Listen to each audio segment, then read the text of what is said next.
Viral dan heboh atas kinerja baiknya di bidang audio sound system, asal daerah Ciamis, Jawa Barat atas nama Baban Baihaqi alias Ibeng, yang memodifikasi power kecil menjadi power yang berkualitas bagus. Power audio rakitan toko yang dimodifikasi dengan skill rakitan atas pengalamannya, sehingga menghasilkan dentuman suara yang dahsyat, bisa menandingi bahkan melebihi sound system lapangan. Sudah banyak tim media yang menelusuri, atas rasa penasarannya untuk datang langsung ke lokasi demi pembuktian fakta kabar yang tersebar di media. Jangan dilihat bentuknya bro, yang penting suaranya.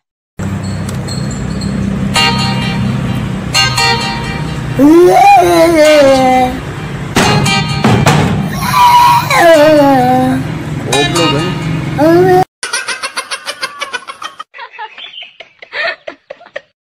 Yeah.